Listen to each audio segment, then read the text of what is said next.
Last week, we talked about how you can use heart rate variability to determine your overall health status and the health of your nervous system specifically. But how do you actually go about measuring your heart rate variability, and what is a good score? Stay tuned to find out.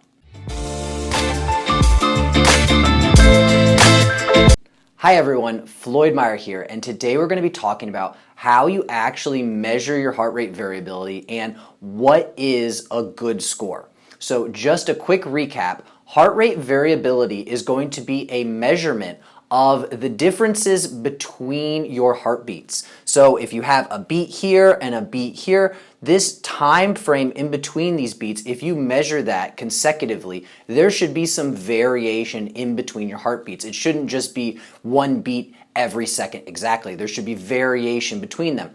And the amount of variation that you have between your heartbeats is going to be an indicator of your overall health status and how well your nervous system is doing. So there's two things that you need in order to measure your heart rate variability.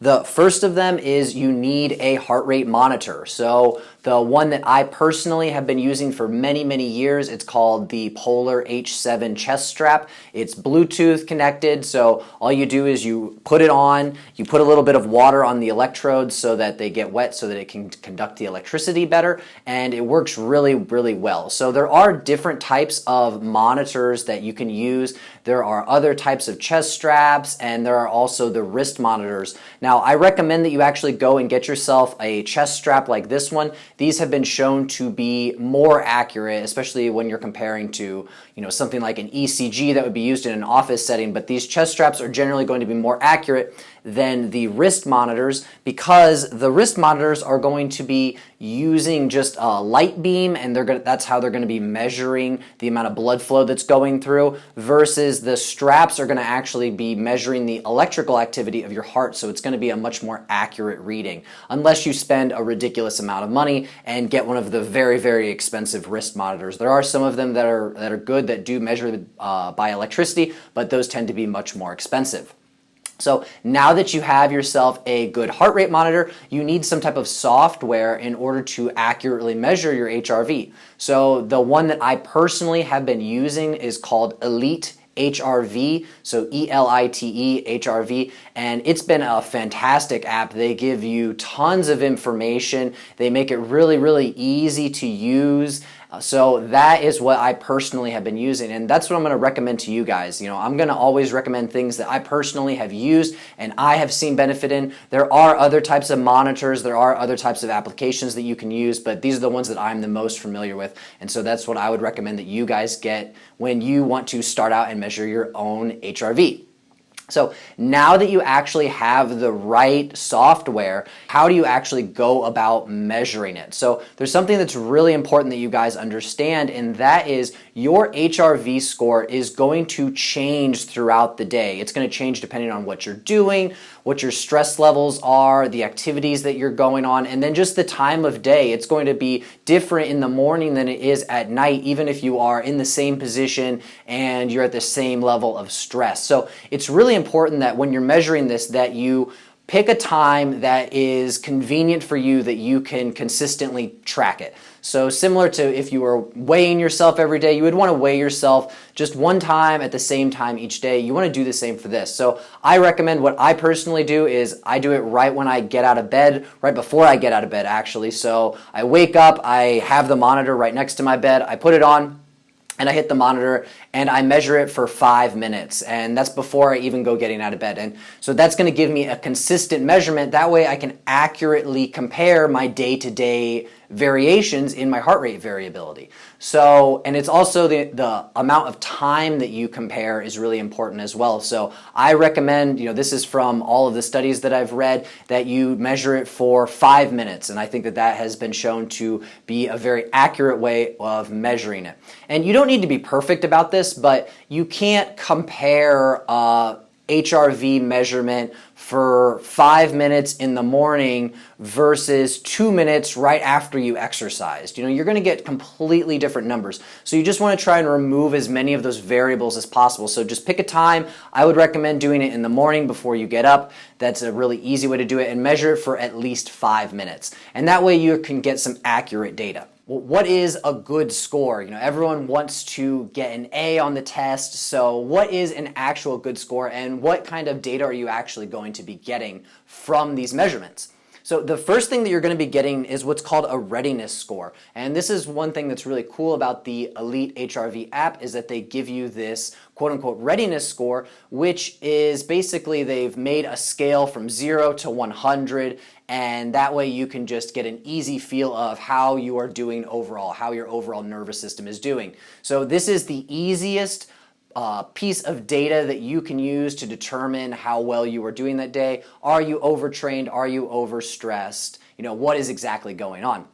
And on their website, they actually showed that when they were looking at their patient population, so the people that are using their app, the average score was about 59. And so my own personal scores, generally I'm ranging from the low 70s, sometimes it's as high as 80. If it's a really bad day, I'm in the 50s. So, my scores are a little bit higher than their average, and if you look, it's going to be affected by things like your overall cardiovascular fitness, how well you are recovered, how well you're sleeping. All of these things are going to go into this readiness score. So the higher this score is, the better you are doing as far as your overall nervous system health and just how you are doing as far as your recovery and your training, those kinds of things.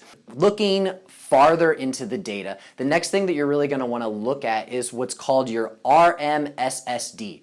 And this is going to be a statistical calculation. So what they're doing is they're taking the measurements, these beat-to-beat intervals, and they're doing a standard deviation on them so that you can get a more accurate representation of what is actually going on. So this RMSSD is again going to be indicative of your overall health status and how well your nervous system is working at the time that you are going to be measuring it. So they've done studies, and this was in elite athletes. They were looking at what their RMSSD scores were, and they averaged somewhere between 40. The highest they got was 112, and these were in elite runners, if I remember correctly.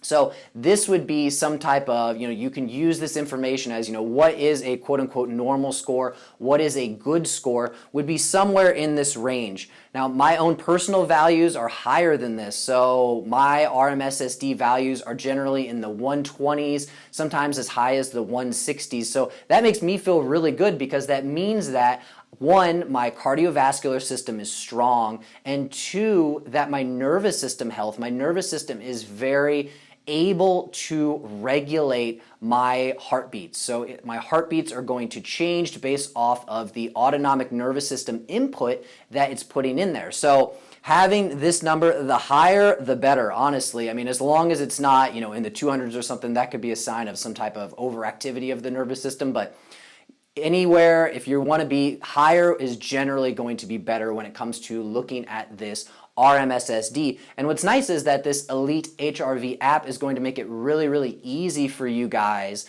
to see this number. It comes up really simple, and you can compare day to day, how am I doing? How is this number affecting? And you'll be able to see how this number is going to affect your readiness score, which is going to be the easier of the numbers to interpret.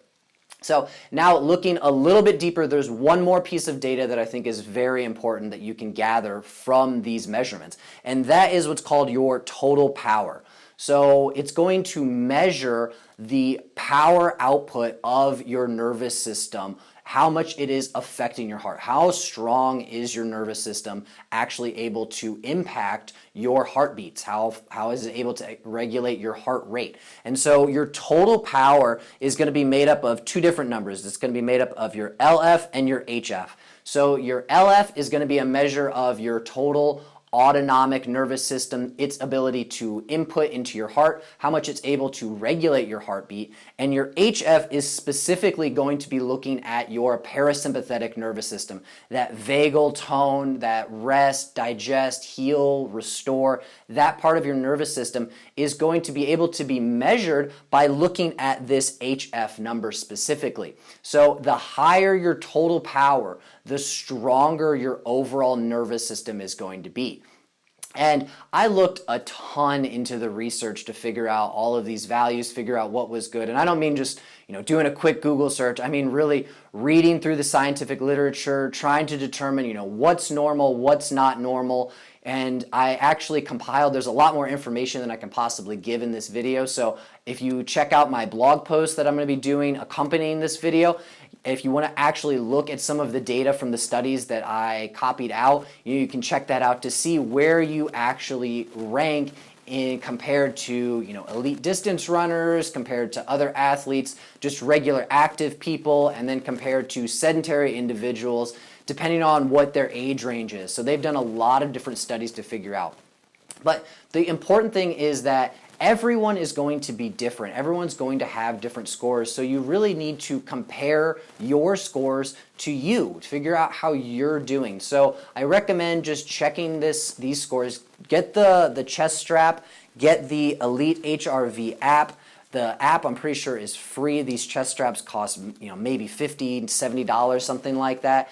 And you can just check it once in the morning for about 5 minutes and try and pick up some data. Check it for about a week. See where you're at. See how things like not getting enough sleep, or if you go out drinking, or if you work out really hard the day before, you can start to get an objective measurement of how all of these different things are going to be affecting your overall nervous system. It's one thing to just go off of how you feel, your subjective feelings, but it's really nice to actually get some hard data and see how all of these different things are going to affect your HRV scores.